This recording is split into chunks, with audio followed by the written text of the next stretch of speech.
Two, like, Yeah, it totally looks like your nostrils. pretty Hi cool. everybody. Welcome to Warp Taste Podcast. I'm here with the John Candy. And hi, why don't you guys introduce yourselves, what you do in the band, and what exactly is the John Candy? Sure. So I'm Brandon Means. I'm the vocalist of the John Candy. Kind of do almost everything. Manage the band, shoot our music videos, edit them, VFX, tour manager, band, like just you name it. Like we're a very small shop. And then that perfectly segues to what Eric does. So I'm Eric. I pretty much do everything besides all that. So I just do anything that's the music side. That's it. Yeah, like all the production.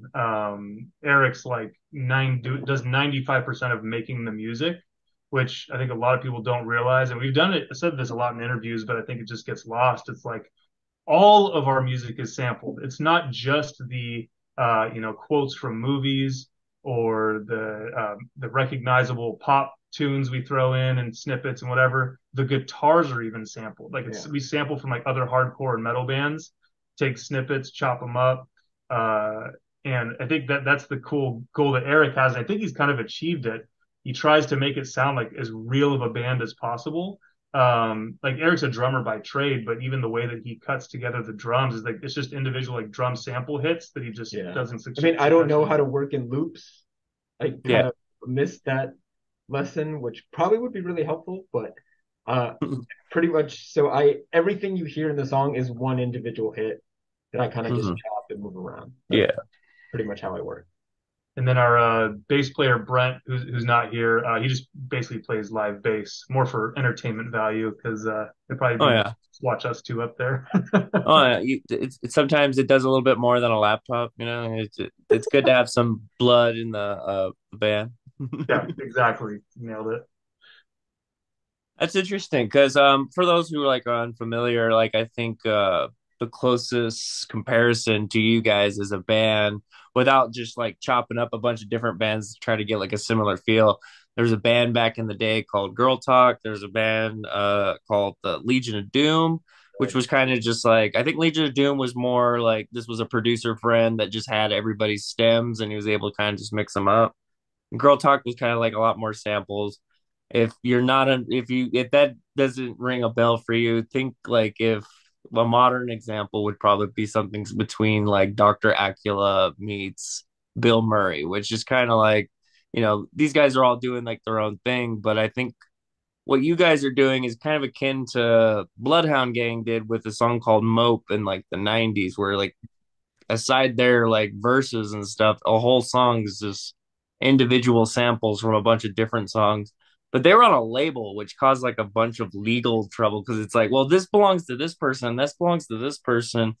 But I remember the Mars Volta said, like, well, the problem with record labels is you can kind of like get all these different things where like you have this person legally obligated and stuck in a legal battle where it just becomes this big giant clusterfuck. But Yeah. I don't think you guys are an independent artist, so I don't think you really run into that, or unless you do, because No, I know sampling. we're independent, do every like I said, do everything ourselves. We kind of view what we do as like parody, kind of like Weird Al Yankovic or something like that, where it's like we're taking bits and pieces, but we're pitch shifting them. We're chopping them up. We're kind of making them into new sounds, and it's like I kind of stated before, like we just go for broke on the samples. It's like we're not just sampling five songs or six sound bites. It's literally like some of our most recent songs. I think there's minimum what 35, 40 different Yeah, samples I think in it's each like song. over. I think there's like 50 or more. Yeah. Oh, there you go. Yeah. We kind of just I describe it more as like akin to like Paul's Boutique from Beastie Boys, where it's just like they were like the pioneers of just like sampling everything and just throwing it into like a big like melting pot. I mean, Uh, to go back to what you're saying, like I was a huge fan of Girl Talk, like back in the day. Like I was a huge fan. I used to talk to him on MySpace and like asked him like production questions and like he was using like Adobe. I could swear he was using like Adobe or something crazy that like I couldn't even believe that's what he was using to make music. And the other, I would say the number one inspiration is a band called Graph Warlock. Hmm. Like it used to be these dudes in a band called As Hope Dies. They lost their singer. They released an out like a demo that was just hardcore and movie samples, no lyrics, and Hmm. that pretty much stuck with me to this day. Like that's like probably the genesis of like the idea. Yeah, so Yeah. it's funny you mentioned Girl Talk because yeah, that's it's basically Girl Talk and Graph Warlock Yeah. are I would say are our two biggest influences. I remember you said there was some other big influence we had too, from your perspective. Um. It was like something with like the house party stuff or something. Oh, but that was Girl Talk. Oh, that was Girl Yeah, Talk. or like the blog house parties of the early 2000s. That's like the vibe also. So I would say those three things in a nutshell are like what I would describe the project as. Nice. And because I have interviewed like Dr. Acula and you guys have mentioned movie samples and stuff like that. One thing, because they released an album like last year Which and was they were known fantastic. for having, yeah, Love they that were known album. for having movie samples and stuff, but they strayed away from it on this album because of like, legal issues and stuff. And like you guys sample so many different artists and stuff. Have you guys ever come across like any issues? Because I know there's like AI software that like can auto recognize Hmm. samples and stuff, and then you guys get flagged or you get an email or something like that. Is Yeah, that something you guys come across? I mean, Like, kind of shockingly no. well, like sometimes we've turned in songs that you'll get kicked back. Yeah, it's only happened once though. Yeah. Like there's no so there's been two things that have happened so far. Like once, I say so far. I hope it's not a so far. Um, the what? So one was our song, the one, the cloak, the stone. We sampled pretty heavily George Michael in that one, It Careless Whisper. was the corn sample. Oh, but it's funny enough, that wasn't what got the song flagged. It was like we used "Falling Away from Me" from Korn as the intro, but like, it was way sped up. Like it sounded similar, but like just faster. And I think because it was at the beginning of the song and so obvious, and that's how "Falling Away from Me" opens. I think that's why it got flagged because it basically said like, "Hey, you can't post this song because it sounds like it has elements from other songs." And so we took it down, reworked some of those parts, and then released it, and it got through fine. Yeah. Um, With George Michael, like yeah, unchanged. yeah. And then I think the other thing that happened was this was years ago. Man, it's now like probably 5 years ago on SoundCloud of all places. Our song Maverick and Goose, which has Kenny Loggins' Danger Zone samples in it. For some reason, that specific song got flagged on SoundCloud and they took it down. Those are literally the only two things that have happened. And we've always looked at it kind of as like, I don't know. We're doing this for fun. We're having a good time. Like if somebody like really gets pretty bent out of shape about it, or if we get sent like a cease and desist or something like that, we'll just be like, okay, we're done. It's like we're not going to fight this. We don't have any interest in the fight. We do this band because it brings us happiness and we have fans that enjoy it. But it's not worth a fight for us. I mean, we have full-time jobs, we have families, we have mortgages to pay. That's not something that we're interested in pursuing. So I hope and pray it never happens. Um, but you never know. I mean, there's more and more people hearing us and liking us, more than I would have ever expected. So it's getting kind of crazy. Oh yeah. I mean, based on just how you guys sound, like it's not like a gimmick band where it's kind of just like, look, there's a bunch of samples all over the place. Look what they did. Huh? There's actually like a lot of like concentrated thought, not just in your like music videos, but like where like a sample should go. It's like that art that hip hop and rap and stuff like crafted around like using perfect samples and stuff. It creates like a tone and it allows that parody aspect of the band to kind of like shine through because there is tons of humor to be found. I mean, if you grew up with 80s movies and Arnold Schwarzenegger, man, there's tons of things to be had to like laugh at. Yeah, absolutely. I think initially we were definitely labeled as a gimmick band, joke band, whatever you want to call it. It definitely seems like that tide has turned in the last year, especially with like so the two songs that really did it were Anchor Mandela Effect and The World is a Vampire and It Feels So Good because those two songs like we that was our first like real foray I think into pop sampling. Um, and we worked him into the choruses and just had some really recognizable. I mean, Justin Timberlake, very recognizable, and then the Killers combined with Paramore, super, and Green Day, Brain Stew, like very very recognizable. And that was actually The World is a Vampire. That one is the one that really springboarded us in the last year. So that was like back in December of 2022. just a couple different people picked it up on like TikTok and stuff, and it just went off like wildfire. It went from like I think we had 500 monthly listeners on Spotify to we jumped all the way up to like 62,000. And then now we've settled in the last year at like 30,000 monthly listeners, which is still mind boggling. Like I can't even wrap my head around that number because we were so low for so long. We've been doing this very actively for like 7 years. And, 6 of those years, like barely anybody knew who we were. It's like we had some cool moments where like Hate 56 posted us and people got really into it, like, whoa, what is this? Kind of interesting, like, kind of gimmicky with the masks and the lights and everything. But there's been some kind of just really cool moments like that that have helped get us to the next level. And I think that's kind of what fed into our newest song where we met this awesome dude named Brandon Dermer, and he's a director of this movie called I'm Totally Fine. It's on Hulu. It's actually a really good movie, really heartfelt, really funny. And he just knows a lot of random cool people, and he was like, "Hey, let's work together." And so, I was talking to my buddy Alex and Necrogoblicon and Dickie Allen and Infinite Annihilator, and we all want to throw vocals on your new song. I was like, well, that sounds awesome. let's do it. So it was just still like, dude, is this real life? I can't believe this. And so, yeah, we got them on the track, and Brandon made it all happen. And then for the music video, I wanted to do something that was like a throwback to Alanis Morissette's video for Ironic. Came out in the 90s. It's basically just her in the car and just being filmed at different angles, and she's kind of playing different characters. And I was like, oh, we could easily shoot that in my neighborhood. Let's just hop in. My buddy's got a 63 Impala, super easy to shoot in because there's no headrest or anything in it. And it's an old car, so it's like it's driving a boat. So I sent a Facebook notification out to my neighborhood. I was like, hey, some like crazy looking people in masks are going to be driving around the neighborhood really slowly for a couple hours. It's just us shooting a music video. Don't worry.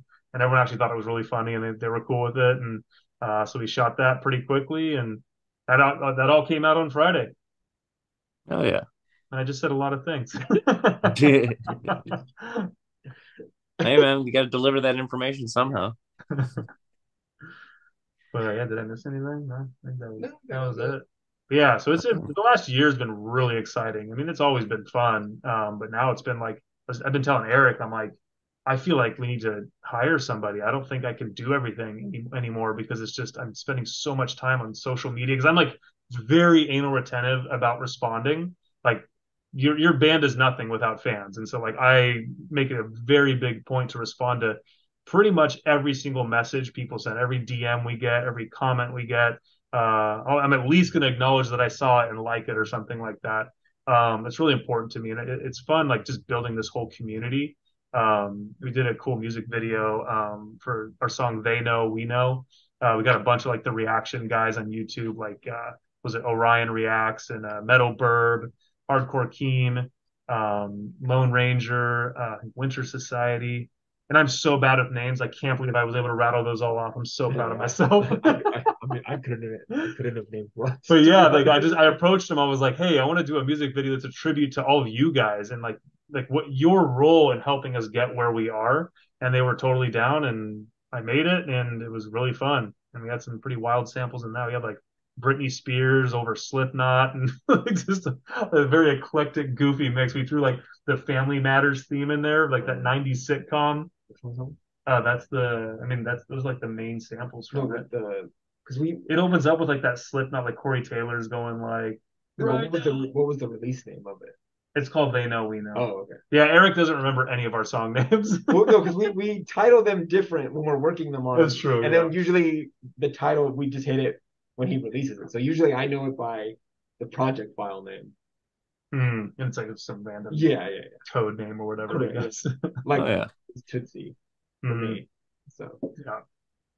So you've gone over your inspirations, your influences, um, and you've talked about what's going on currently with you guys. But let's take it back to like the root. Like, for both of y'all, like, how did y'all even get into music? What gravitated you to where you're just like, hey, maybe I want to do this and kind of like take it seriously and actually like attempt to be a musician. Want to go first? yeah, so I always was like wanting to play music. I started off like with the piano. I hated it. but now I wish I could play piano. So that's a huge regret. Um, I don't have finger coordination, right? So I couldn't play guitar. So when I wanted to play drums, my parents were like, "Well, we've already bought you a guitar. We've already bought you a keyboard. So if you want to play drums, you got to buy them." So I went and bought a drum set, just learned off playing CDs, and from guys in the neighborhood that had drum sets that like have really inspired me to want to play drums. And then I answered an ad in Craigslist. What year was that?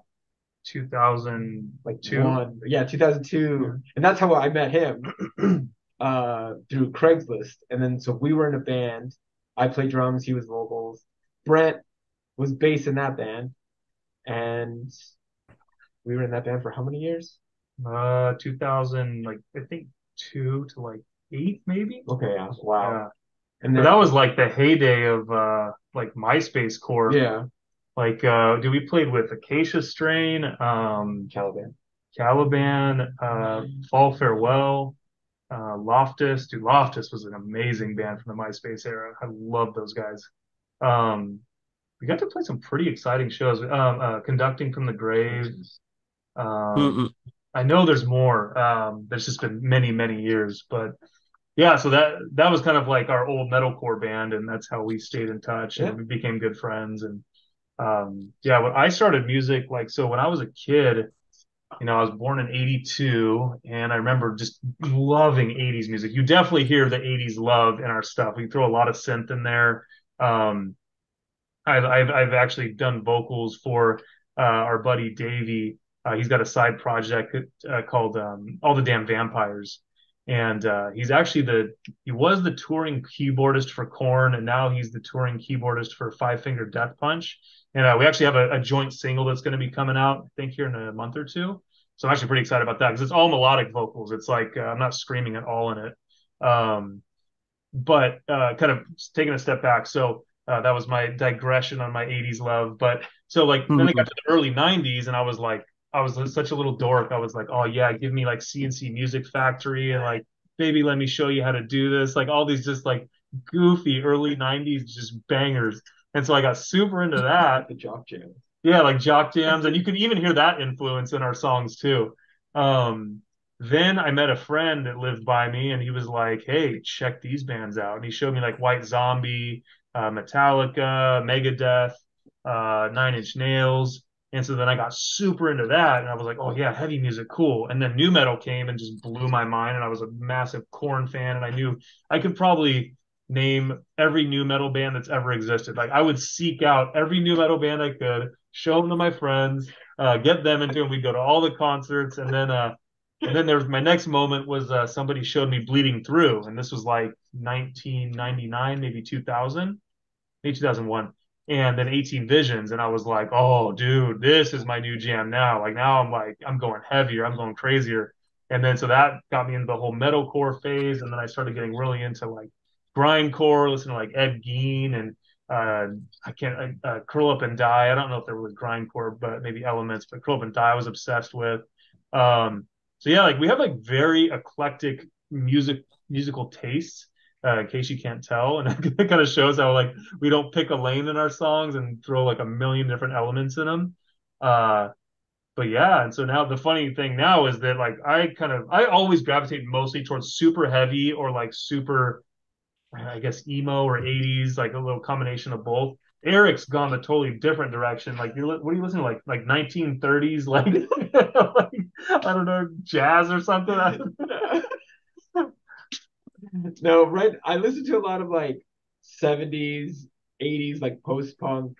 I love that kind of stuff, like a lot of like old goth kind of music. I listen to a lot of Exotica, like a lot of like Les Baxter, Martin Denny, stuff like that. I'm really all over the place because pretty much working on these songs, I'm so sick of listening to heavy music that I pretty much don't anymore.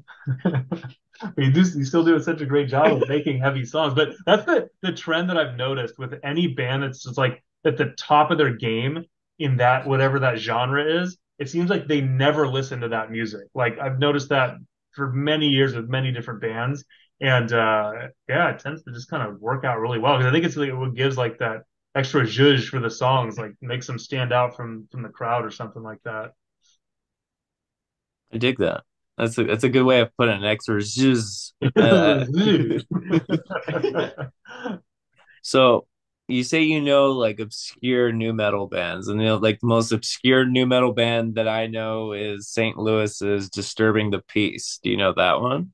God, no, I think you stumped me on the first one, dude. Like I was for like Darwin's Waiting Room, Un Uh, Loco. What? Dude. so this is it's a double whammy though because they Okay, also double as a I wouldn't say popular but very niche emo band. They went on to become known as Adair, who recorded their album with John Feldman in the same house that Story of the Year and the Used record their first albums. I recognize all that. Yes, John Feldman, They Goldfinger. Yeah, Adair, I know that name too. Yeah. Yeah.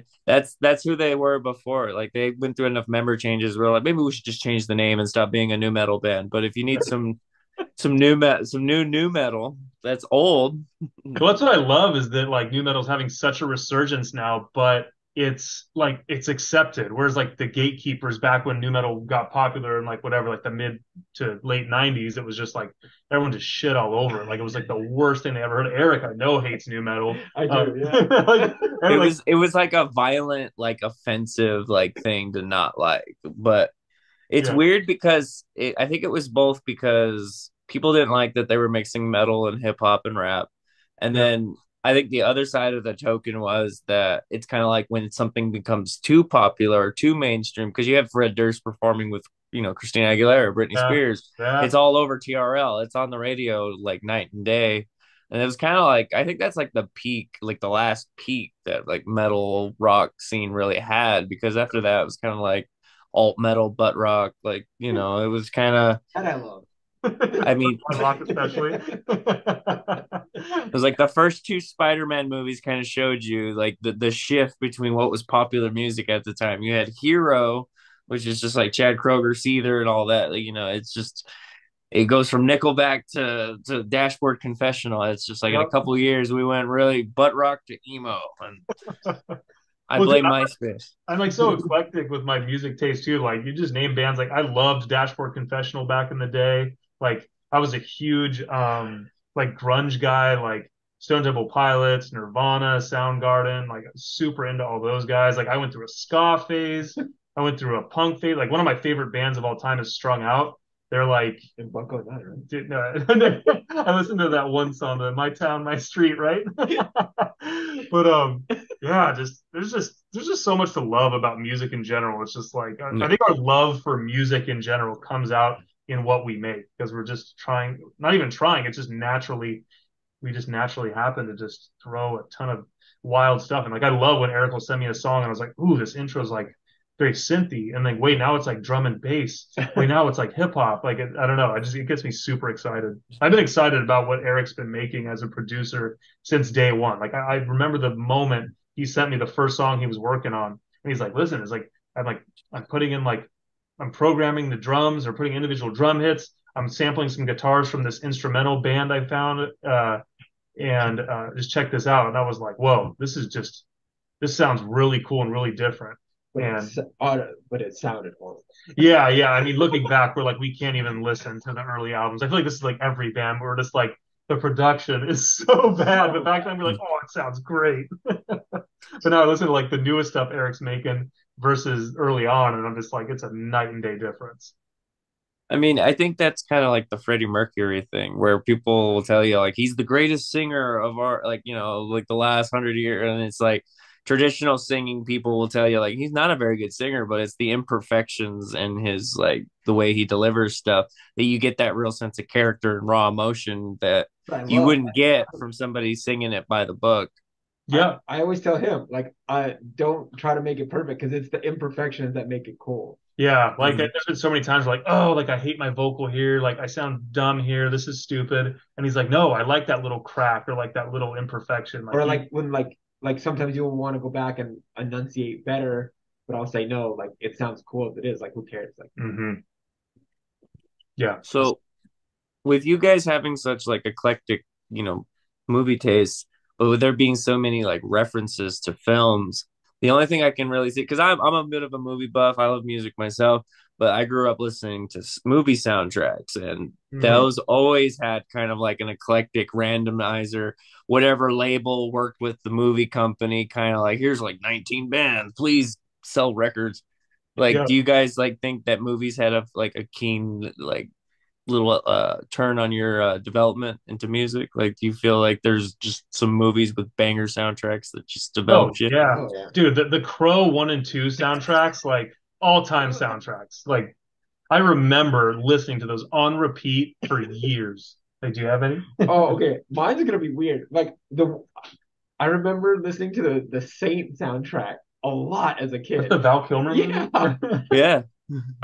Yeah, And that's where I first heard like Daft Punk, and Mhm. I got really into Daft Punk then. And then what other soundtrack? Uh honestly, like as a kid, I was stealing a lot of like my parents' CDs. Like that's how I got it. Like my mom was always listening to like the Ramones and the Clash and Billy Idol. That's how I got into that stuff. And then my dad was listening to a lot of like Motown and 70s funk.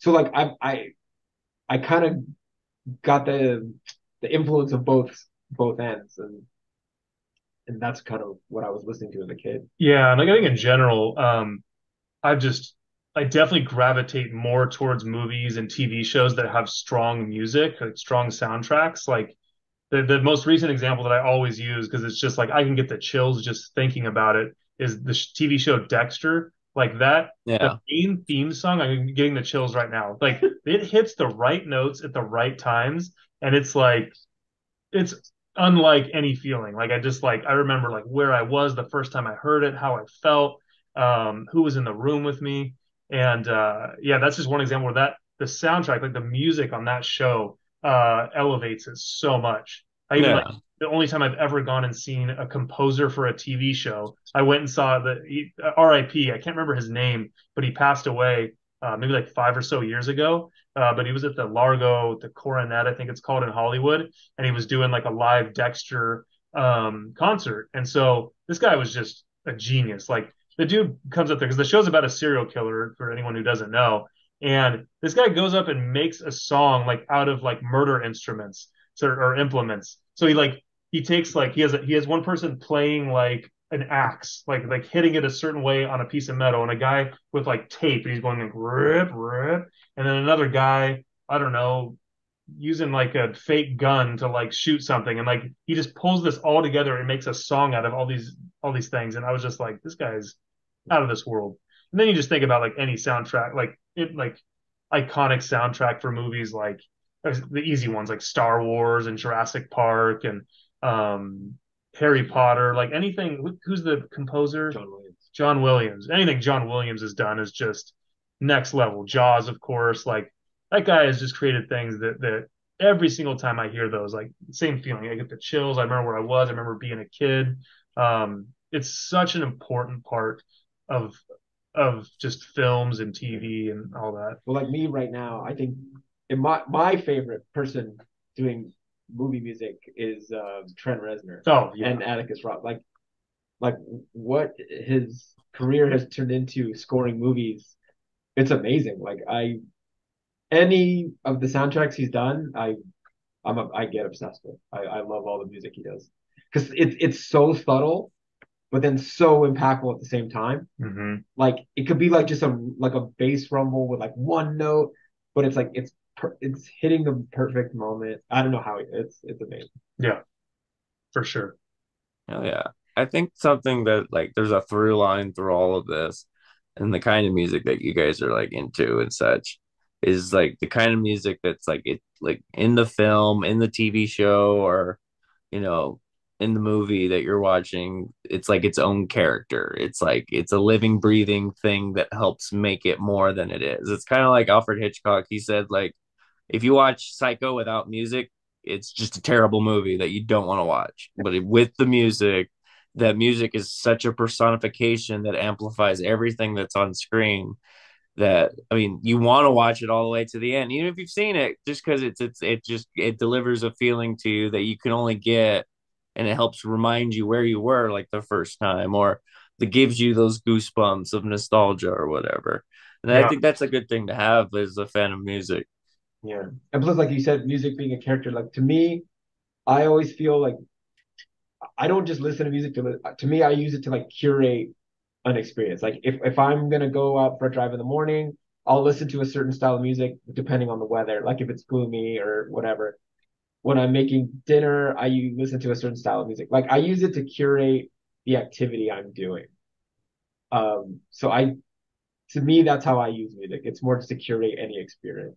That I feel like it has to accompany a certain experience, a certain type of music to make it like all one experience. And that's my opinion. It's funny as we're talking through this, like especially when you mentioned the Trent Reznor thing, I'm like, man, you should, because I mean, I'm Eric's biggest fan. I think he's a genius. He always laughs and is like, no, I suck and blah blah blah. He's a true artist. I love giving him a hard time about it. I think that means you should try to parlay this into like a like a Trent Reznor type situation. You should just go do TV show and music and movie music. Well, Just do it. You're good enough, baby. hey Dermer, if you're listening to this, Yeah, there you go. give me that next movie.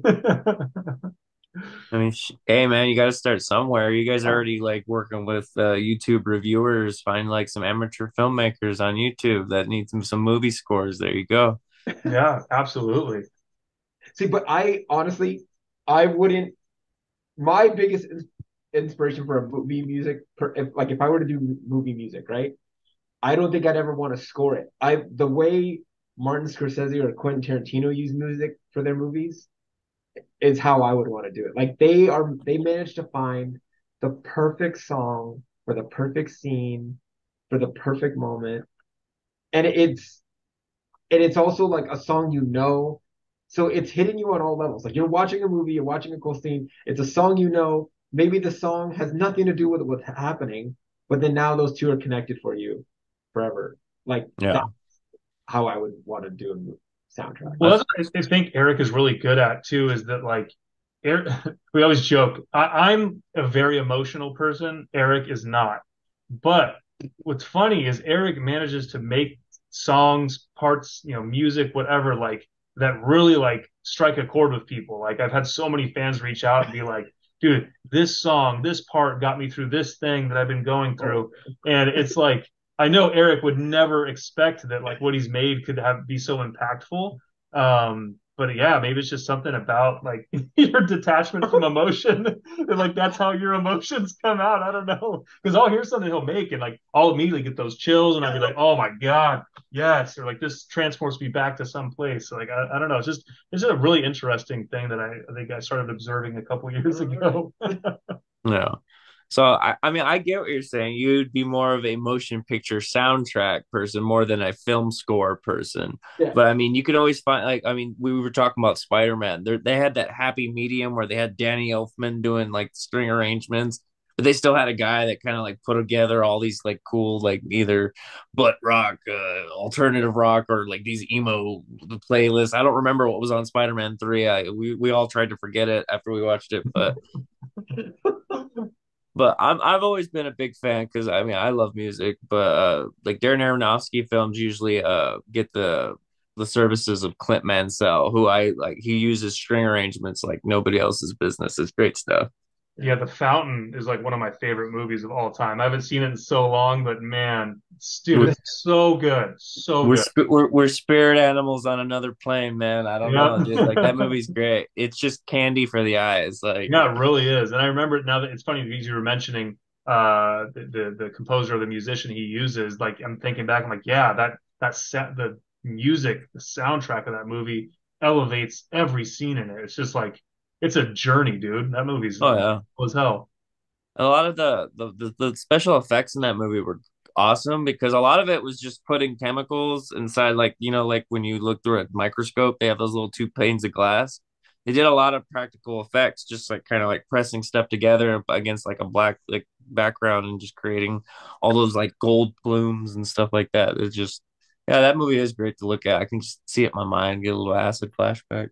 Yeah, for sure. I love that you mentioned practical effects too, because that's my jam. Like any opportunity in movies to where they take the practical effects route versus CGI is like Oh yeah. It's like I don't think it's like an old head thing. I think it's like it looks and feels more real. Like CGI looks fake. Like I mean, somehow CGI has gotten worse. What's that? you can't be wearing a mask and have the 80s namesake of John Candy without having a little appreciation for the likes of like Stan Winston and Tom For Savini. sure. Like the practical effects of like the of the 80s and the early 90s before they went fully digital. Yeah, there's a lot of that stuff that just stands the test of time. You can watch the first Jurassic Park and they got stuff that's in daylight and it still looks good. And it's just Well, like yeah, I saw this one video on YouTube that was like, we in 20 whatever, what year is it? 2023, we remake Jurassic Park with modern effects. And I go and watch it and they show the end product and you're like, how does this look so much worse? So much worse than the original. By that I mean the original doesn't look bad at all. It looks great. Like you said, it withstood the test of time. But all the comments in the video was like, you guys, like this looks horrible. Like, what are you doing? it done messed up. Yeah, they really did. It was kind of like I kind of felt like that was why like the first Iron Man was successful because a lot of those things were shot during the day and it kind of like showed you that. And then the second one, it's like it's all at night. And then the third one, it's all gray and orange, and it's just like you guys had it right. You had them in bright daylight doing cool stuff, and everybody could see what's happening. It wasn't obscured. It wasn't a shaky camera up in your face. It was just kind of like, look, we had somebody spend a lot of time building this armor, making it look cool. It's like, RoboCop that had very little to go on. Like it was a big dude wearing like a metal diaper. Like it's hard to make that look cool, but they did. Yeah, they absolutely did. And that's that was the thing, like I think what made like 80s and 90s, especially horror movies, so much more like palpable and real and like just visceral. It was like the fact that it was practical effects and they like The Thing is like my favorite horror movie of all time. Those practical effects are next level. And even watching them today, it's just like you can't believe how gross and creepy it looks. And then they did that remake of The Thing, I think maybe like 8 or 10 years ago or something, and it was a CGI fest, and like none of that creep ick factor was there. It just looks like you're just watching a bunch of computer generated images. That's like my whole thing with like the Lord of the Rings. Like the Lord of the Rings are my favorite movies of all time. And then I love the Hobbit prequels, but the biggest thing they were missing for me, it was just too much CGI. So it's like what part of why I love Lord of the Rings so much, music, of course, amazing soundtrack, but also it's like I felt like I could go to these places. Like you can, it's New Zealand, right? But it's like they would do so much more practical effects in the original trilogy that felt like I could go and hang out at Helm's Deep or something like that. But then you watch the Hobbit, prequels, and it's just everything is CGI to death. And again, I still liked it, but it's just not even in the same universe as Lord of the Rings. I I never feel saw it. it. Yeah, was it too long for you, Oh dude? yeah. I'm in the same boat. It's a little too long for me. But I mean, Lord of the Rings also has like the cool notion of being filmed like on that like on an island that like so many different shows were filmed on, like Lost and stuff. So it's kind of like you're not only visiting one place when you go there, you're visiting a lot of very cool places. I'm sure there's a couple dumb places where like you have a couple box office bombs, but Cutthroat Island was filmed there. Well, Worst movie of all time. well, it's funny we're talking about like yeah places you can visit. Like that's like always been one of my favorite things is like going to real world filming locations. So like when you were talking about Iron Man, like one of my favorite places to camp is up in like Central California. It's a place called Alabama Hills. It's on the way to Mammoth, if you know where that is. They've filmed so many movies out there. Like they filmed a bunch of the first Iron Man there. Gladiator, Tremors, like awesome creature feature from the 90s movie with Kevin Bacon. Um, and I just love going to these places. Like, yeah, it's like I'm there. I feel like I'm on the film set. And that was like the main inspiration for the first, I think it was our first music video we did, October 31st. That was like our song that's like a tribute to just horror and Halloween in general. And we just spent a whole day in LA just going to a bunch of different filming locations from like Halloween, the Halloween movies, American Horror Story, Nightmare on Elm Street. I know we had more. Maybe I'm not The Thriller remembering. video? Yeah, Thriller, like Michael Jackson's Yep. Thriller. And we just like filmed in all these different like iconic places and then just cut a whole music video together for it. Like still to this day, that's my favorite music video we've done because it was just a fulfillment of like my childhood and the excitement of like feeling like I'm in these movies, just visiting the places that are all still very real and very much there. Um, we also were very lucky because it was during COVID and no one like the streets were empty. We had every location to ourselves. Yeah, Like we were so lucky in that regard. But yeah, yeah, that just really worked out. Like, even like because we were when we were filming in Hollywood, at the Nightmare on Elm Street house. yeah. It's the girl where Heather Langenkamp lives, I think, or was it that? The house with the red door. Yeah, Um, whose house is that? Or is that Johnny Depp's house? It's no, one his of. was across the street. Oh, okay. So it was probably her house then. Yeah, Anyways, we like, yeah, so we would get out of the car, kind of like guerrilla style, throw on our masks, everything, and our buddy, our director Tim Nieto would film us. And I was like, dude, people are like, even though there's nobody around, I feel like somebody's gonna get weird and angry about this. But like, we look across the street, we see these people in their house, and they're looking through their like kitchen window at us, and we're like, ooh, like we're gonna get kicked out. And they're like, yeah, they start waving, they're giving us thumbs up. We're like, all right, okay, we're going to be able to finish this thing today. Yeah, we didn't have a single no, person like negatively approach us or be weird like about what we were doing at all. the older gentleman who owns the Doyle house from Halloween. He just happened to be walking out front to get his newspaper, and we asked, like, "Do you mind if we just film in front of your house?" And he goes, "Like, I don't care." He's like, "Let me just grab my newspaper, and I'm fine with it." And then the lady who owns the Laurie Strode house, unbelievably nice. Oh, Like so accommodating. She's she, like, film as long as you want. We were there for like two yeah, hours. she brought us props. She had um like flags and stuff in her lawn that she removed so they wouldn't be in our shot. She even offered to move her car for Yeah, us. she's like, oh, the car's in the driveway. You want me Yeah, to move she was the that? nicest lady. Nicest lady. The house is for sale though. She sold it. Yeah, that was a really fun shoot, Yeah. man. Oh yeah, man. That's good to have that like affinity for horror, like because anyone that's like looked into like the whole aspect of like the slasher horror movies of the 80s, a lot of those films were all connected. They had similar like special effects teams, they had similar people scoring them. John Carpenter, like Wes Craven, all these people hired the same people. I mean, a lot of like Freddy, the Nightmare on Elm Street movies gave New Line Cinema like life. Like without those movies, there wouldn't even be that, there Yep. wouldn't be a Johnny Depp because that was like his start of a movie career was in that movie. It was just kind of Yep. crazy because a lot of musicians, like I mean, you mentioned Bleeding Through, like there's a lot of bands, Atreyu, Bury Your Dead. A lot of them used like horror imagery from like the 80s, 70s, 60s. Like I can't tell you how many Psycho shirts with the hand and the curtain I've seen growing up, but it's a good sense like to have like a knowledge of that because there's a lot of camaraderie in horror. Like you have to kind of like realize it takes a lot of people to make these things come together, and it's a lot of teamwork. Yeah, absolutely. I mean, some of our like good friends now that like started as fans of the band, we kind of just parlayed that into like becoming good friends just over our like our love of horror. Like they're just like super into horror movies and everything Halloween related. Like all of us were just at a Not Scary Farm, what, last Thursday, Yeah. opening night.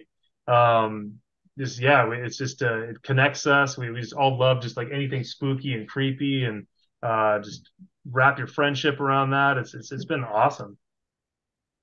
And actually, that's how we got Arkham Arturo and a Oh couple of yeah. our songs. He's one of our friends in that group, and he's a super solid, very good deathcore vocalist. And so we've put him on three songs or two, Leviathan's Door Uh, and the one the cloak. two. Two, yeah. Yeah, he's just really helped elevate those songs with his just like insane voice. Like he in my opinion, like he sounds very close to like Phil Bozeman from Whitechapel. To which I think I brought him to tears telling him that. I think that's like one of his vocal heroes. But I was like, no, I mean, I call it like I see it, dude. Your vocals are great. This is a recording booth. We record all our vocals right here in my garage, and he just crushes it. This is a real garage, by the way. It's not green screen. Yeah, This is a real location. yeah, that's right. No, a Don't giant think pro burrito back there. Let me see. There it is, right there. I didn't know that was a burrito. Yes, a giant burrito. the very humble beginnings of the burrito. You know, like, all bands they all come back to the burrito in the garage. You know, Damn straight. oh yeah. But we were going over like influences and like inspirations and stuff, and we kind of touched on like MySpace. You guys said you guys played in a band around this time. are you guys allowed to tell us what that band is? I know there's an anonymity with your Oh brand, yeah, but totally. It was called Insolitas. Like nobody knows Yeah, nobody knows who who we we are. are. Like we did like one EP, some demos, but we played some cool shows. Like I said, we have like it was that tour package with Caliban, Acacia Strain, Conducted the band. yeah, or was it Like No, the it was like City? the city. Like the Sorry. City, yeah. Um, yeah, so we got to do some really cool stuff. I played the Whiskey a Go Go on that tour package. We were very much like run of the mill early 2000s MySpace metalcore. Like we sound like ripped straight out of like the book of like Unearthed and Killswitch Engage, um, down to the melodic choruses and the solos. I mean, everybody's got to have a MySpace band, dude. You got to have that. That's a rite of passage. Well, I feel like isn't that kind of how we met? Because you're in the MySpace revival group on Facebook, right?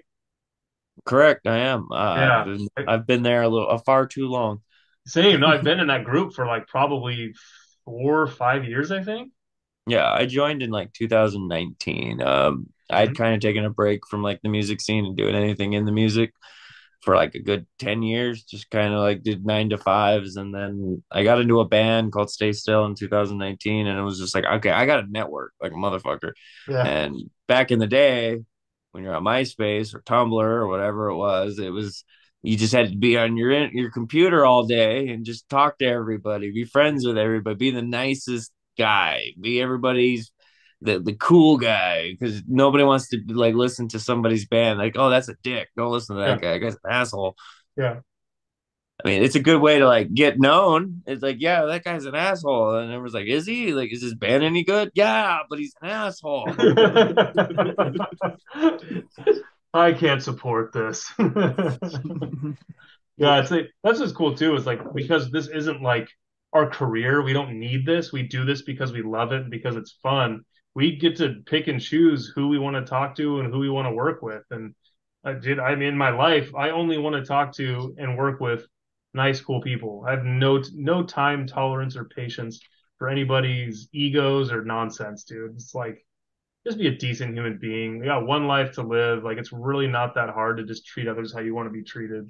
Because I think what, like my soapbox a little bit, because like a lot of these people who are like jerks to each other, just assholes and whatever, I might be able to handle it if they could take what they're dishing. That's one of my biggest gripes with it is like people like that. You throw it back at them, and a lot of them are just like they crumble or they're just like they get super butthurt, and it's like, well, don't be a jerk to people then.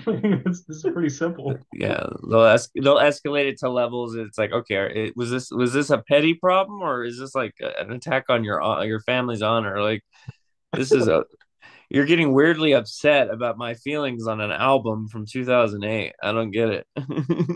Well, it's funny you say that because that then reminds me, our EP. So we have an EP called "Abysmal Waste of Cosmic Dust," and the name of that came from a review for our previous full length album.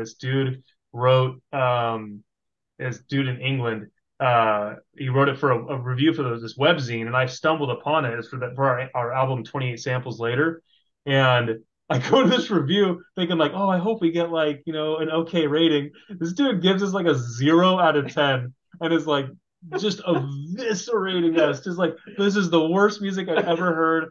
These crappy breakdowns and these dumb samples, and like I can't stand this. Like just throwing us to the wolves.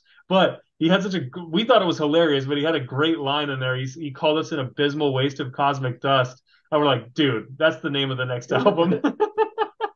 Yeah. So we love turning like stuff like that on its head, like a negative into like a super negative into a super positive. And that ended up being like an EP that people really loved. And so it's kind of that whole notion of like, I don't know, you turn like somebody really treating you that badly. Now, dude, it was like, would you joke like, dude, did this guy think me like the bone of his wife or something? No, because on the show Entourage, this guy hates Johnny Drama, and he straight up asked me, he's like, "Man, why do you hate me? Did I try and fuck your wife or something?" And so we would always joke that, like, did we try to hook up with this guy's girlfriend or something? Like, What, he really hates what us. happened? Personal.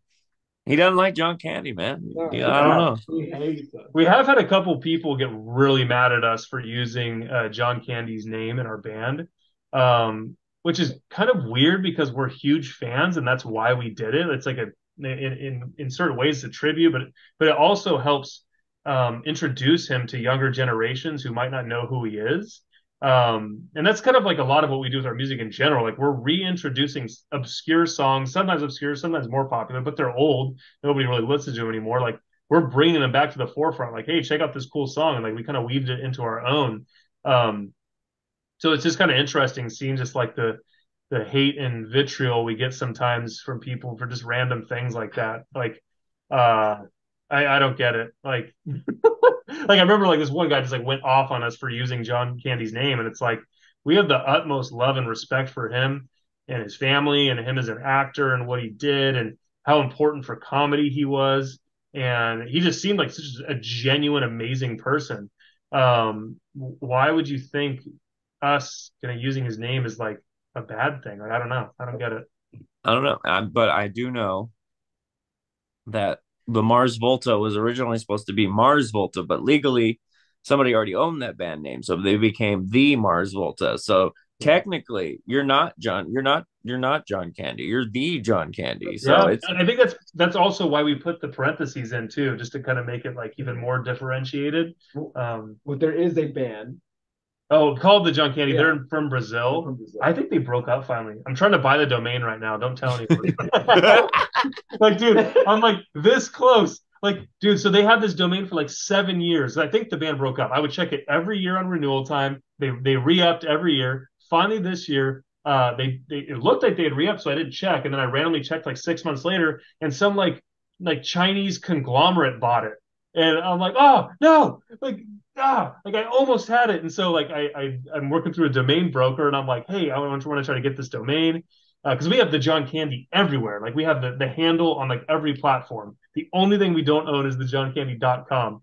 And so this guy's reaching out to him and it's like, yeah, they want like $1,500 for it. I'm like, dude, I'm not spending $1,500 on this. Like, it's a nice to have for us. I I mean, I offered a lot less, and there's a chance it'll happen. But if they go too high, I'm just like, whatever. We'll wait until you guys can't sell it, or maybe you'll lose it. But we don't need it. Nobody's going to the johncandy.com. It would just be a cool thing to have, kind of like the final like capstone of all the different handles that we own. By a lot less, he means $150. Yeah, we'll give you $150. Like Take off one of them. that was like even for asking con- the domain broker. I'm like, why would some like Chinese conglomerate buy this? And he's like, oh, it's a practice, it's a thing. Like they go and find like celebrity names and buy up every domain around that celebrity name that they can, You and got to get in that game. try to turn a profit. I bought the johncandy.ai though, which is very appropriate and timely because of the amount of AI art I've thrown into our band. So I'm stoked that we own that at least. That's a new domain extension too. I think it only started becoming available to buy in the last year or two. Oh, really? Man, I went Nice. to a squat with him. Wait, what's that? That's cutting edge, man. You're like you're getting into like the smart things band dudes should be doing to protect their brand and like to like expand. Like not only did you buy a domain name involving AI, but you utilized the tool Yep. without, falling into the pratfalls of like turning into a smear campaign or the buying into propaganda or whatever the bullshit is that's around AI every other month where it's Yep. just like I mean, dude, like people said the same shit about like CDs before like they took over for tape decks and the computers ruining typewriters. It's kind of just like It's the passage of next thing. time. The steam engine's gonna get replaced one day. Yep. No, humans are scared of anything new, anything they don't understand. And if you don't figure out how to get on board, you're just going to get left behind. It's just like it's like AI ain't going anywhere. I mean, John Connor, Terminator 2 is right. I mean, AI will kill us all at some point. I hope we're really far away from that, but like you can't put, you can't close Pandora's box, man. It's already open. Can't put baby in the corner. Yeah, you can't put baby. You can't put anything back in something. But Yeah. yeah, I mean, I started embracing AI for the band probably about 2 or 3 years ago, and I've seen how far it's gone, and this is actually a major sticking point, like the WGA negotiations. It's like streaming royalties and like the use of AI, and I get why because it is improving at an exponential rate. Like 2 or 3 years ago when I started, I was making like the shittiest little images. It was just cool because it was like I'll throw a bunch of words in, word soup. It spits out some weird ass image. Like the cover for Abysmal Wasted Cosmic Dust is like an early AI image. And I still think came out kind of cool. It looks like a mix of like a bat, a cat, and a spider or something like that, like smashed with a hammer, I guess. Oh, you should have a rat. Yeah, maybe a rat in there. Cat and a rat. Fat cat and a rat. But now to go from that to the music video that I produced for us for our song John Cena is our drummer. That video is all AI video. I made it in 4 second snippets, and it's a long song. It's like a 4.5 minute song, I think. I had to make it in 4 second snippets. I basically throw into this AI engine. It's called I'm actually drawing a blank on what it's called. I haven't used it in a couple months now, but runway.ml, that's what it's called. Super fun to experiment with. And yeah, 4 second snippets. I throw in like it's like give me John Cena taking a dump in his house. Like it'll give me like John Cena sitting on a toilet. Give me John Cena performing as the drummer of Metallica at SoFi Stadium in Los Angeles. And it spits out a 4 second video of that. And it gives you a lot of garbage too, but it was just so fun to make that and see like where I was just doing still images before. Now I'm generating actually like it looks like 3D animated video, and it's like such minimal cost too. Like our budget for all of our music videos is generally between like zero and maybe $100. And I think what's cool is we've been able to achieve some really cool looking stuff with a very minimal budget. You just got to use a little creativity. I feel like it goes back to my love of like practical effects and stuff like that. Oh yeah, man. I appreciate that. That's like a DIY spirit. It's hard to teach that in the modern age, because there's not very many like the art of the street team's kind of gone. The kind of everybody's looking to find that person to pay that's going to get them famous real quick. Give me those 90,000 streams real quick, bro. And it's just like Yeah. you have a lot of that old knowledge that I've heard a lot of dudes from the MySpace era or just anybody within the last 10 years where it's kind of just like, no, you just gotta you kind of have to create community and create a rapport with people. Every single person you meet that interacts with you and your brand and your band has to know that that's me. I Yeah. Well, that's why this works really well too, because Eric is not that at all, and I'm the opposite. I'm the one that's like always wearing our band shirts, and if somebody asks about it, talking to him about it, telling him about the band, The kid in the grocery store. What was that? Oh yeah. Eric has a funny story, like how opposite of me he is in this sense. I was in a grocery store near my mom's house, and I was wearing a shirt with Captain EO on it. And the he was a younger kid. He had a Converge pin on his apron, and I was like, "Oh, I love the Converge pin." And he goes, "Man, if you like Converge pin and you're wearing a Captain EO shirt, you got to check out this band called John Candy. They mix like old movies and heavy metal." And I was like, "Oh, I'll check them out. Thanks for telling me." And that was and I tell him, and He's literally a member, doesn't even say anything.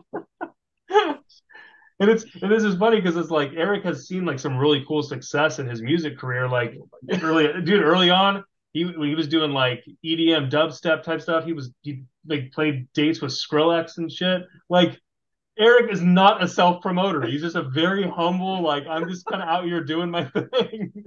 And it's like I think that's part of why like you couldn't get past a certain point because it's just like you had no interest in putting yourself out there like that. I never cared enough to take it to the next, I guess, level. Goofy, man. You goofy. It's like watching what would be the equivalent of that? It'd be like watching somebody with like who has really small wings, watching somebody with really big wings not fly very fast. Like I'm trying to feel like a bird here, but it's just like I could go really far, but I don't feel like I'm gonna use my legs. Yeah, totally. Yeah, that makes sense. I don't know why when you were saying that whole story, it reminded me of like Mitch Hedberg. I think even like the way you delivered it, it was Oh yeah, do you know the comedian Mitch Hedberg? Of course. It was very Mitch Hedberg. Yeah. That's we're talking about Dr. Acula. I mean, that's where they got their band name, Mitch Hedberg. I mean, escalators can never break. They can only become stairs. Dude, you should be out here doing some like a tribute, Yeah. like a do like a tribute. Your delivery is very similar. I wouldn't have noticed unless you said it, but Yeah. now I totally see it. Yeah, hell yeah, man. I'm R.I.P. more dude. of a pop. I love Mitch Hedberg. I grew up with a lot of like 2000s comedians. I like Jim Gaffigan. I was watching Pablo Francisco the other Oh, day. dude, Pablo Francisco on tour in our metalcore band. We listened to bits and pieces over and over and over the entire tour. Oh yeah, green apples and spoiled Look brat like a fucking Irvine, Irvine. monkey. My bung bung bee bung. Like, dude, we have this just burned in our brains. Like, dude, that Yeah, one of the most iconic like stand-up comedian whatever DVD bits. of all Yeah. time. Oh So yeah. And then we saw him. Gloves. We ain't making a sandwich. What the fuck? oh, put it right there. Hell yeah. We saw him perform Call at it. and half the act was him just asking where he could get coke. Yeah, I think that's Pablo's problem. I think he liked the nose beers a little too much. Unfortunately, I mean that lifestyle, being on the road all the time. I mean, you're always away from home, and everybody only likes you when you're partying. So, Oh, unfortunately, I think that's just kind of like it's a pratfall that falls many entertainment folks. It's just kind totally. of.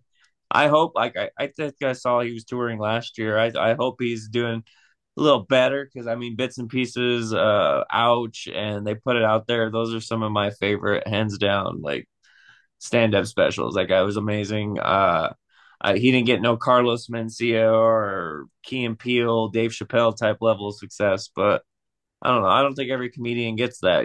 For every Tim Allen and Home Improvement, you get your Mitch Hedbergs or your Bill Hicks. Yeah, absolutely. I was fortunate enough too. I got to see Mitch Hedberg live. He was in Irvine, California. I mean, this man, I mean, he died a long time ago, so I can't remember what year this was, but yeah, he was just killed it. Like sold out show. Everyone loved it. Like his star was rising. That was just so sad when he passed.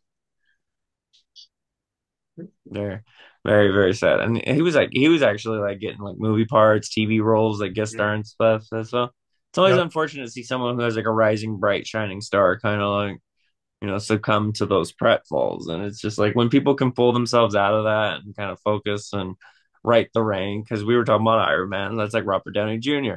Anybody that grew up in the 80s and 90s knows that Robert Downey Jr. used to be like, it was all rise. And then like for a long time, he was a joke. Like he was Mhm. like a punchline in movies about, oh, that's the guy that parties too much. Yeah. It's kind of like, and then like nowadays, like if you try to make a joke about like Robert Downey Jr. being a drug addict, people would just be like, "What do you mean? Like, when did that happen?" It's like that was like 30 years ago now, 20 years ago. Who Yeah. knows? Talk about a guy that just turned it around in the most like epic way possible. Like just more well known, famous, you name it, than ever. Yeah. After he got through his downtime. I think our generation's version of that is like what, Steve-O? Yeah, probably. Yeah. Pretty much. Hopefully, Dude, Bam that's Margera cool. follows suit. I don't Yeah. want to. I don't like watching our heroes or people that made me do the laugh as a child or as a teenager like go down those dark paths. Yeah. Yeah. I hope Bam turns it around. Yeah, he seems like he's been on a bad path for a while. I'm still holding out for Amanda Bynes though. Yeah. In what way? Like, is she still like going through a lot of stuff? I don't remember. Isn't she a mess? I mean, I know she was. I don't know how she is now. I hope she's doing better now because Amanda had the Amanda show and that shit was fire. I never saw it. Yeah, I didn't see it either.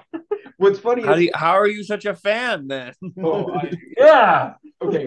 I will admit, for as much as this whole project is about movies and all that, there are so many movies I haven't seen. Like, Yeah, what's the one? I think you haven't seen the thing, right? I've not seen the thing. Yeah. There's like something, yeah. Eric has like savant memory too. Like he'll watch a movie once and he'll have the entire thing memorized. You can quote it front to back. Yeah, you just have like so many random ones that you've never seen. I just saw Halloween for the first time like a year, like 2 years ago. Yeah, that was kind of insane. I've not seen a lot of the Star Wars movies. I've never seen Lord of the Rings. I've never seen Harry Potter. You're not missing anything. Yeah, I beg to differ. but I've seen all. No, but I know he wouldn't like him. Like No, I know him well enough to know there's no point in him wasting his time yeah, because he would. It would be a snooze fest for but him. I've seen all the John Candy movies. I've seen like a ton of the '80s movies, but Yeah. The uh, good stuff. Yeah, I'm still doing shit like the 2000s. There's a lot I haven't seen. Important cinema. Yeah, that's what's Jack, up. Jack Finn, I've seen like 10 I don't even think I've seen it once. What? Oh my God. Who's the main actor in that one? Rupert Everett and Jason Alexander. Oh yeah. Come and the monkey. And then Can't forget the monkey. yeah, I've seen Richie Rich like 20 times. Macaulay Culkin. Yeah, that's a good one. They got the McDonald's inside the house, dude. That's a So fire. sick. And Professor Keen Bean. Yeah. Well, that's what ends up happening is like you find movies that you love and you just watch those things over and over and over. I've got a touch of autism, I'm pretty sure. Oh Well, man. hell yeah, guys. We've come over a little bit over an hour. Usually as I wrap up my interviews, I like to ask, what have you been listening to lately? If you want to shout out any of your homies' bands, or if you just got, if you need to pull up Spotify real quick and check out the old recently played playlist. But I'll give the floor to y'all to kind of just like talk about music that you listen to in your daily life. Yeah, that's a good idea to pull up the recently played because that will definitely help jog my memory. I mean, just a couple quick plugs. We have our first show that we're playing, our first show in 2 years. We're going to be playing in what do you call it? Vista, California. It's basically San Diego, and that's going to be pretty sweet because yeah, it's been a long time since we played. The place is called Kook Slam's Hard Seltzer Brewery. Like the popular Instagram, basically like surfers wiping out. They have a huge following. The seltzer is actually really good because we've actually been there before. Last time we went, I think it was the drummer Brandon for Atreyu was there doing like an emo night. So super fun. We just randomly through the band became friends with the owner, Luke. And so Luke was like, dude, come play. And the coolest part about it is it looks like you're playing in like Stranger Things or Miami Vice or something. It's like very 80s themed, very neon. It's very on brand for us. So should be a really fun show. We even have people say they're flying out for the show, which is kind of blowing my mind because I'm like, what for us? So I think it's going to be a good turnout. But as far as Just to put that in perspective, I could barely get my wife to drive the hour to the show, and then we've got people flying out to the show. oh, but yeah. So what have you been listening to, dude? Um, let's see. The new Soul Glow track. That's really good because it reminds me of the Blood Brothers. And I was like, I've heard their name too, Soul Glow. Oh yeah, the new tracks. If you're into the Blood Brothers, the new Soul Glow track sounds just like the Blood Brothers. It's fantastic. That's a MySpace core right there, baby. Today I was listening to the Dennis Wilson album. That's old. That's old. And next. And the first Rainbow album. That's like what the three things I've been listening to the most. Oh, let's see. I've been I got to shout out our buddies in Elmer. They're we've had their singer Brian on like 2 or 3 of our songs, I think. He's just got a great voice, really cool dude. I love their music. Like I think I met him through the MySpace revival or the Facebook group that we're in. Yeah, just really cool dude, great musician. He has like a side project, like pop punk band. Yeah, just great dudes in general. But yeah, see, I've been listening to dude Callous Dowboys. Like man, they are like the almost like the revival of Dillinger Escape Plan, but just I'd say less serious, more tongue in cheek. But I'm obsessed with them. Every song they come out with is great. Their newest songs with Waco Jesus and Pushing the Pink Envelope. The songs are just bangers front to back. See, the new Johnny Booth is fantastic. I think you're pretty into that too, right? I've only heard the first 2 tracks. Okay, yeah. The new Johnny Booth is just the first 2 were good. Out of this world. Yeah. Better Lovers, members like super group members of Dillinger Escape Plan. Yeah, Every Time I Die. I think Fit for an Autopsy. What's his name? The producer guy. Will Putney. Yeah, Will Putney. Yeah, that's been fantastic. Glass Casket, dude, they're like an early 2000s kind of metalcore ish band. They just came out with a new EP I've been obsessed with. Man, you listen to this much music? Oh yeah, this is like I'm looking at my playlist. I'll plug my playlist. It's called The John Candy Gets Ripped, Bro. And it's whatever I'm listening to is in there. So you can feel free to follow it and you'll always know what I'm listening to. Yeah, I think that's good enough for now. Oh, I've been obsessed with Bill Murray lately too. We've had so many fans say we got to do a collab with them. You do. You really do. No, like, well, that's what's kind of funny is like they're an actor name for their band too, but it's spelled like Bilmuri. But yeah, they're kind of like just a crazy mix of like That's Johnny Frank from Attack Attack Attack. Attack, right? Yeah. Oh, Yeah. yeah. But It's crazy. You also mentioned Will Putney. That's the first musician artist that I ever interviewed. That was for Scene Daddy back in like 2019, 2020. oh, sick. Yeah, Aaron, Mhm. that's like one of your like producing like Yeah, I tried to icons. talk to him, and he like it wasn't happening. Yeah, because Uh, it, we I like how I got you guys. That was not how I got that interview. I worked for Scene Daddy, I believe, at the time. They were like Yeah. one of those big scene media pages, but they organized the whole thing, and I just did it kind of like this. I wasn't There was no video. It was just kind of like a phone conversation. I was like, huh, this is pretty easy. I know how to talk to people. I could probably just do this on my own without having to need somebody else to organize this and just kind of be waiting around with my hands in my pockets like, well, who am I going to interview next? Like, I I could just mean, go out and go get myself some interviews. in his defense, I feel like the guy probably gets hit up 1,000 times by bands, like either wanting to show him a demo or something like that. yeah. I Oh was no. neither of that. I literally was just gonna tell him I'm a fan of his production. And the minute I said the word production, he was like, "Okay, thanks." And then he like He's like, oh, yeah, I gotta go. backstage. He was like, "Yeah, I'm getting out of Because here." Time to go. we went and saw it was the 18 Visions 20-year anniversary for Vanity Was tour. that with See You Space Cowboy? No, it was with Wrist Meet Razor and Oh, that's And and yeah. there was another band playing too. But yeah, Will Putney was playing with End. And man, that was an epic show. Like they're just End like that band, like wow. Like they put on a show. And their singer is the same singer as what Counterparts? Yeah.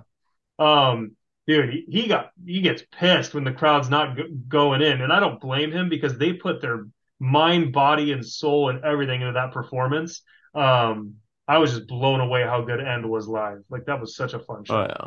yeah, well, the venue we saw him at had seats, so he was just pissed from the second they started. Get your asses out of the chairs. Like, dude, I get it. He, But he's got a really good shtick, and if you don't follow him on Twitter, he's literally one of the funniest accounts on that platform. well, I've He's seen like for some reason Twitter recommends him to me all the time, so I'm always seeing his stuff. without a doubt, you gotta see the good stuff. Yeah. But if you guys don't have any other artists you want to plug, if you guys could plug your social medias, your websites, your merch stores, your Sure. Spotify's, whatever, however people could find your music if they are unfamiliar and they made it to the end of this interview and they want to find you, please tell them how. Honestly, the easiest way to use as a springboard to get to all of our stuff is just go to our Instagram. That's our most active platform. I'm on it every day. Our link in our bio is our like our link tree to like everything else we have, and we have all the standard stuff. Basically, everything's the handles the John Candy, at the John Candy on Instagram, Facebook, Twitter, Threads. Uh, Gosh dang, you name it, we got it. Friggin' YouTube, XOTV, like we're the John Candy pretty much everywhere. They And got Zanga, they got Friendster, they got yeah, oh yeah. Vampire Freak. Second most active is Friendster. Yeah, yeah, I love Zanga. Their photo bucket is a very popular place, guys. Oh hell yeah, dude! I'm on Shutterfly. What's that early? They're the only page left on pure volume right now, dude. Oh Like hell they yeah, dude! Oh, pure volume. Yeah, we use Winamp to play all our music. Hit us up on AIM. Yeah, hit us up on AIM. Yeah, we're at johncandy at AOL.com. Dude, come on, there's more. We use Prodigy to connect to the internet. We're on Frostwire to like get dial-up. the tunes out. Did you get the Frostwire, LimeWire? Yeah. What's your BBM code? All ICQ. their Here we do. all your images are hosted on GeoCities, Tripod, and Oh yeah. AngelFire. Oh my god, I Yes. remember those names. You can download our stuff on LimeWire, Morpheus, eDonkey, Torrent Plenty, dude. We got it all. Dude, I could go all day, baby. The links are all they're all linked through MediaFire. Don't worry, they'll take care of you. They won't go away. Dude, GeoCities, that was a deep cut. Yeah, Excellent Yeah. one. Bravo. Yeah. What's I try to remember early internet. It's a weird thing of just chat rooms and easy board forums. Like it's just Yeah, we're lucky to be alive, living through the old wild west of the internet. I feel Oh like yeah, sometimes dude, I remember the world before the internet. Like I was on the internet as early as possible. I think I first got on the internet in like 1995 or maybe 96. Uh, Was Al Gore there with you? yeah, dude, we were just hanging out, just trying to spell potato. He was telling me about climate change. I mean, my first memories of the internet are just like Gotta be chat rooms. no, No? no, yeah, um, chat rooms, Napster, and like trying to download the Tommy Lee video. That's like some of the earliest memories. Like every man our age lived the same life. And Like you trying would, to meet girls on chat, yeah, ASL, like what's up? you get to watch it in like 2 second snippets. Yeah. Which was It took like I think it took like a day to download a song like on Napster. Yeah, So slow. a day or two. You'd have to like you put them away. You'd be downloading the Weird Al Yankovic songs, but they'd give you like 90 different parody artist songs. It Yeah. was a and then horrible time sometimes to you be find a alive. user. Remember, you download one, like you'd find a user who like, Had everything. or no, just like his stuff would download quick. You're like, oh my god, I'm saving this guy. I'm Yeah. like, even if I don't like what he has, I'm downloading everything Totally, because like dude. it's going fast.